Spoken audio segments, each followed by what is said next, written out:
আসসালামু আলাইকুম প্রিয় ফুটবল ফ্যান্স, ফুটবল দেশের আরও একটি ভিডিওতে আপনাকে স্বাগতম। আজ 5 ডিসেম্বর যুক্তরাষ্ট্রের বিখ্যাত জন এফ কেনেডি সেন্টারে অনুষ্ঠিত হয়ে গেল 2026 ফিফা বিশ্বকাপের গ্রুপ পর্বের ড্র, যেখানে ইতিমধ্যেই 48টি দলকে 12টি আলাদা আলাদা গ্রুপে ভাগ করা হয়েছে, যেখানে প্রতিটি গ্রুপে রয়েছে 4টি করে দল। চলুন এক নজরে দেখে নেই 2026 ফিফা বিশ্বকাপের 12টি গ্রুপ। গ্রুপ এতে রয়েছে Mexico, South Africa, South Korea ও ইউরোপিয়ান প্লে অফের ডি গ্রুপের জয়ী দল। গ্রুপ বিতে রয়েছে কানাডা, কাতার, সুইজারল্যান্ড ও ইউরোপিয়ান প্লে অফের এ গ্রুপের জয়ী দল। গ্রুপ সিতে রয়েছে 5 বারের বিশ্ব চ্যাম্পিয়ন ব্রাজিল, মরক্কো, হাইতি ও স্কটল্যান্ড। গ্রুপ ডিতে রয়েছে স্বাগতিক যুক্তরাষ্ট্র, প্যারাগুয়ে, অস্ট্রেলিয়া ও ইউরোপিয়ান প্লে অফের সি গ্রুপের জয়ী দল।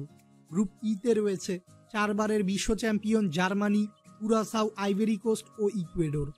গ্রুপ এফে রয়েছে নেদারল্যান্ডস, জাপান, তিউনেশিয়া ও ইউরোপিয়ান প্লে অফের বি গ্রুপের জয়ী দল।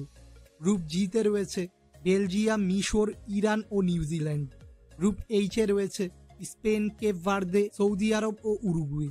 গ্রুপ আইতে রয়েছে ফ্রান্স, সেনেগাল, নরওয়ে ও ফিফা প্লে অফের দ্বিতীয় বিজয়ী দল। গ্রুপ জেতে রয়েছে বর্তমান বিশ্ব চ্যাম্পিয়ন আর্জেন্টিনা, আলজেরিয়া, অস্ট্রিয়া ও জর্ডান। গ্রুপ কেতে রয়েছে রোনালদোর পর্তুগাল, উজবেকিস্তান, কলম্বিয়া ও ফিফা প্লে অফের প্রথম বিজয়ী দল। এবং সর্বশেষ গ্রুপ এলে রয়েছে ইংল্যান্ড, ক্রোয়েশিয়া, ঘানা ও পানামা। মূলত ফিফা বিশ্বকাপের গ্রুপ পর্বের সকল ম্যাচ শেষে প্রতিটি গ্রুপের শীর্ষ 2টি দল ও সেরা 8টি তৃতীয় স্থান অধিকারী দল কোয়ালিফাই করবে 2026 বিশ্বকাপের পরবর্তী রাউন্ডে। ফুটবলের সকল নিউজ এবং আপডেটস পেতে আমাদের চ্যানেলটি সাবস্ক্রাইব করবেন এবং আমাদের সাথেই থাকবেন। ধন্যবাদ।